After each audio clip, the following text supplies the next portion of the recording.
Dia dedengkot anti-Islam paling terkenal di Australia. Ia memainkan peran sentral saat demo besar-besaran anti-Islam tahun 2015. Tiba-tiba menyatakan telah masuk Islam. Pernyataan itu membuat Australia heboh dan juga di Indonesia. Siapakah dia dan apa yang sesungguhnya terjadi? Ikuti video selanjutnya. Ya ayyuhal muzammil. Sharmon Burgess adalah salah satu dedengkot anti-Islam paling terkenal di Australia. Melalui organisasi United Patriots Front, disingkat UPF, di mana dia menjadi ketuanya, Burgess rajin menghantam Islam. Yang mengejutkan, belum lama ini tiba-tiba dia menyatakan telah masuk Islam. Pernyataan itu membuat heboh di negeri kanguru itu dan juga di Indonesia. Di tanah air, hampir seluruh media mainstream memuat masuk Islamnya Burgess. Burgess mencuat menjadi tokoh nasional sejak tahun 2010-an karena keterlibatannya dalam kelompok nasionalis sayap kanan, yang sekarang sudah tidak ada lagi, yakni United Patriots Front, Reclaim Australia, dan Liga Pertahanan Australia. Dia juga memainkan peran sentral dalam protes anti-Islam 2015 yang berpusat pada pembangunan masjid di Bendigo, negara bagian Victoria. Pada puncaknya, halaman media sosialnya The Great Aussie Patriot membagikan konten rasis dan menghasut kepada puluhan ribu pengikut. Menurut mereka, masjid akan membawa kekerasan ke Bendigo dan kota ini akan diberondong hukum syariah. Nyatanya setelah masjid itu berdiri, Bendigo damai-damai saja hingga kini. Setengah dekade kemudian, akun Facebook pribadi Burgess kini dihiasi dengan foto sampul bendera Palestina yang dilapis dengan syahadat.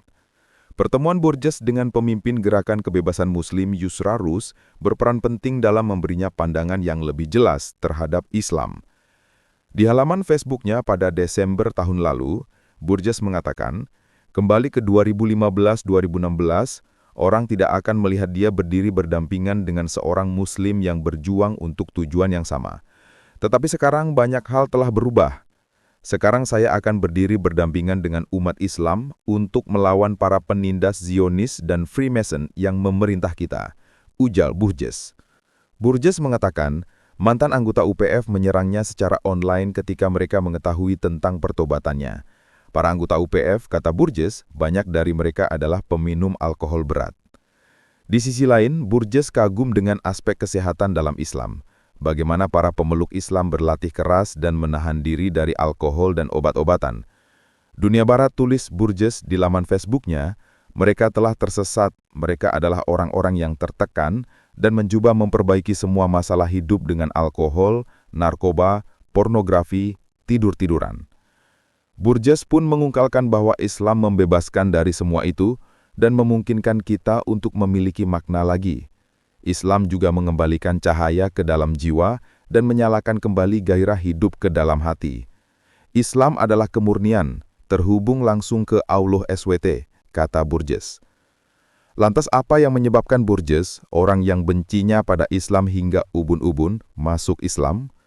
Belum menjawab pertanyaan ini, izinkan kami menyampaikan perkembangan Islam di Australia. Di Australia, Islam berkembang sangat pesat.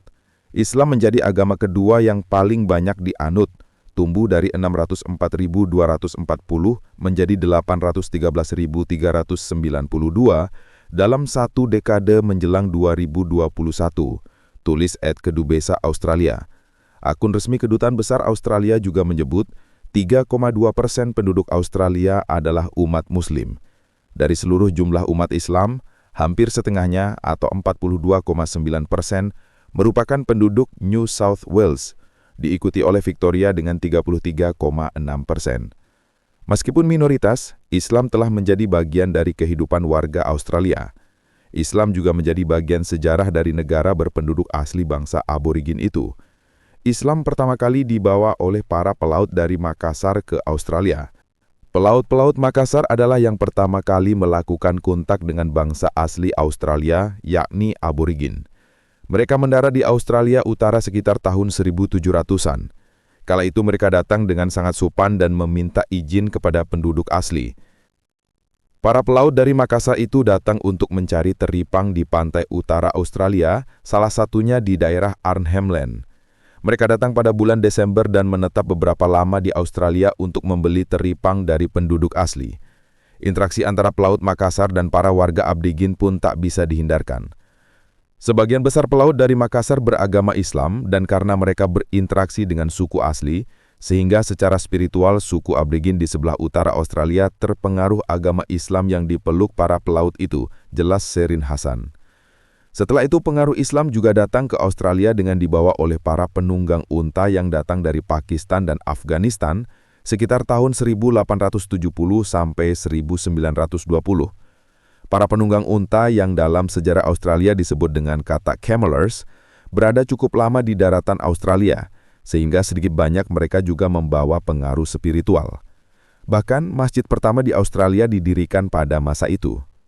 Setelah itu, masuk ke tahun 1900-an, Australia mulai didatangi buruh migran dari berbagai negara di Timur Tengah dan Afrika. Para emigran itu kebanyakan berasal dari Turki, Albania, Bosnia, Libanon, dan beberapa negara lain di Afrika. Jumlah imigran yang terus bertambah seiring berjalannya waktu membawa pengaruh Islam di Australia, hingga Islam terus berkembang di negeri kanguru itu. Hingga saat ini, Islam merupakan agama yang perkembangannya cukup pesat di Australia. Jumlah pemeluk agama Islam terus bertambah dan jumlah masjid dan sekolah Islam pun terus meningkat.